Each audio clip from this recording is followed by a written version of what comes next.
করে নিয়েছি। এবার মিক্সির গায়ে যে মশলাটা লেগেছিল সেটা জল দিয়ে ধুয়ে এর মধ্যে অ্যাড করে দিচ্ছি পুরোটা। ভালো করে মিক্স করে জলটা দিয়ে আরও 2-3 মিনিট মিডিয়াম ফ্লেমে মশলাটাকে একটু কষিয়ে রান্না করে নেবো।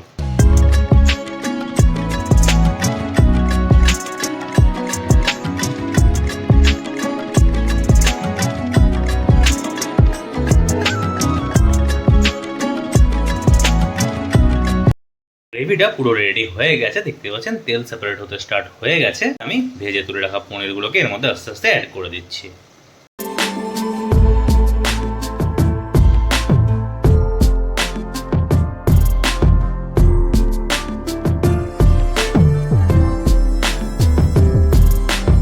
করে দিচ্ছি ওপর থেকে স্বাদ অনুসারে নুন, সামান্য একটু পরিমাণে গরম মশলার গুঁড়ো।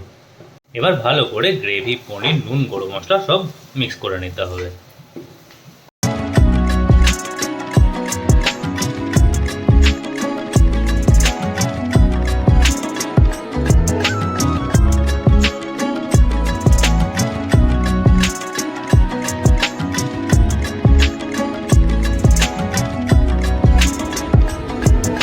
রান্নাটাও আমার এবার পুরো কমপ্লিট হয়ে গেল।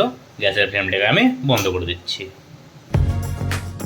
আজকের এই রেসিপিটা যদি আপনাদের ভালো লাগলো অবশ্যই ভিডিওটা একটা লাইক করে দেবেন, কমেন্ট করে আপনাদের মতামত জানাবেন। রেসিপিটা অবশ্যই সবার সাথে শেয়ার করবেন।